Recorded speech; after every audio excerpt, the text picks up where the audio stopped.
दोस्तों आज हम जानेंगे आखिर काला पानी की सजा होती क्या है। काला पानी की सजा जिसे अगर सुना दी जाती थी वह सजा काटने से पहले ही अपना दम तोड़ देता था।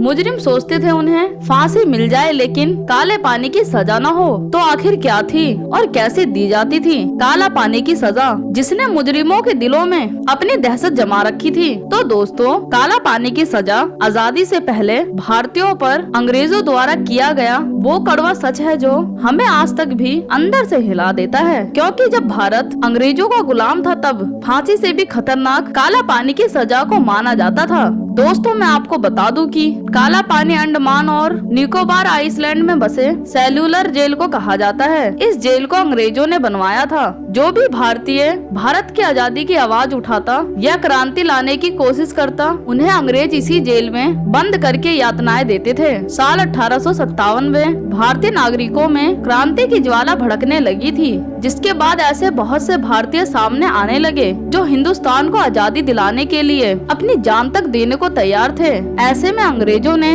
तंग आकर बहुत से भारतीय क्रांतिकारियों की जान लेना शुरू कर दी थी और बहुत से लोगों को आजीवन कारावास की सजा भी दी थी। आप सोच रहे होंगे सेल्यूलर जेल का नाम काला पानी पड़ा कैसे? तो मैं आपको बता दूं कि इस जेल के चारों ओर केवल समुद्र ही है, मतलब पानी ही पानी। कई किलोमीटर तक जमीन दिखाई भी नहीं देती, इसीलिए इसे काला पानी कहा जाने लगा। ये जेल 3 मंजिल की बनी है और इस विशालकाय जेल में 606 सेल बनाए गए हैं ताकि यहाँ पर लाए जाने वाले कैदियों को अलग अलग रखा जा सके। यहाँ पर कैदियों को एक दूसरे से अलग रखे जाने का केवल एक ही मकसद था कि कैदी आजादी आंदोलन से जुड़ी कोई योजना ना बना पाए और अकेले रहते रहते वो अंदर से ही टूट जाए। हर सेल का साइज 4.5 मीटर इंटू 2.7 मीटर था। 3 मीटर की ऊंचाई पर खिड़कियां भी लगी हुई थी। अब आप सोच रहे होंगे कि इतनी ऊंचाई से तो कोई भी कैदी जेल से निकलकर भाग सकता है,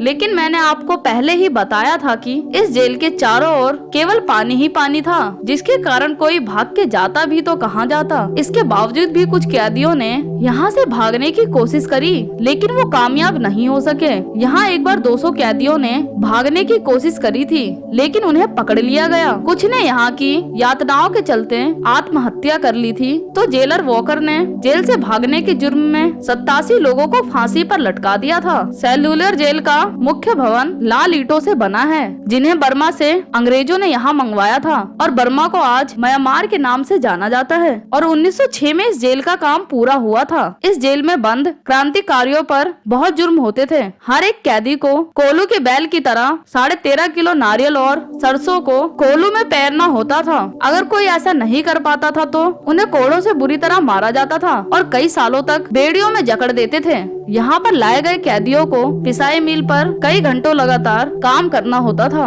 हफ्तों हथकड़ी के साथ खड़े रहकर बागबानी करनी पड़ती थी। रस्सी बनाना, नारियल की जटा तैयार करना, कालीन बनाना, तौलिया बुनने का काम, काल कोठरी में कैद करना, साथ ही हफ्तों तक भूखा रखने की भयानक यातनाएं जिसमें कैदी को मानसिक और शारीरिक रूप से अपाहिज बना दिया जाता था। इसके अलावा कैदियों को घास की सब्जी देते थे और हफ्ते हफ्ते भूखा रहने के कारण इन्हें ये घास भी खानी पड़ती थी। नमक के नाम पर एक चुटकी नमक होता था और इसी खाने की वजह से कई कैदियों की मौत हुई थी। इसी के साथ पीने का पानी कैदियों को सड़ा हुआ और बदबूदार दिया जाता था, जिसे अगर कोई आम इंसान देख भी ले तो घिन आ जाए। काले पानी की जेल में कैदियों को शौचालय तक नहीं दिया जाता था। उन्हें जब शौचालय जाना होता था तो वो अपनी सेल में ही शौच करते थे। कैदियों को 2 बर्तन मिलते थे, जिसमें से एक का इस्तेमाल खाना खाने और दूसरे बर्तन का इस्तेमाल कैदी शौच के लिए करते थे।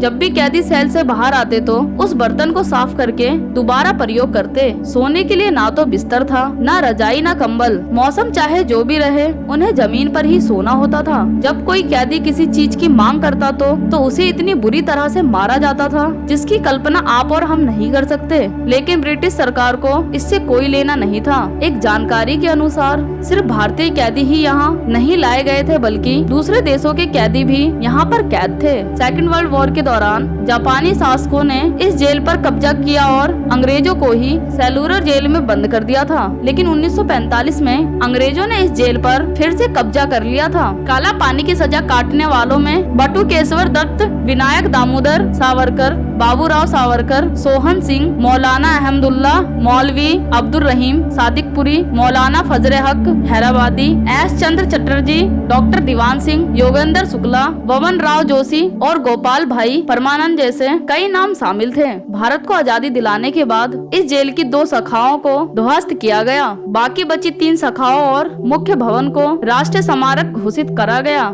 सेलुलर जेल की दीवारों पर वीर शहीदों के नाम आज भी लिखे हैं और इसमें अब एक संग्रहालय भी बनाया गया। तो दोस्तों, अगर आपको ये वीडियो और जानकारी पसंद आई तो इसे लाइक शेयर करें और चैनल को सब्सक्राइब कर बेल आइकन दबा दे। तब तक के लिए नमस्कार। वीडियो देखने के लिए थैंक्स।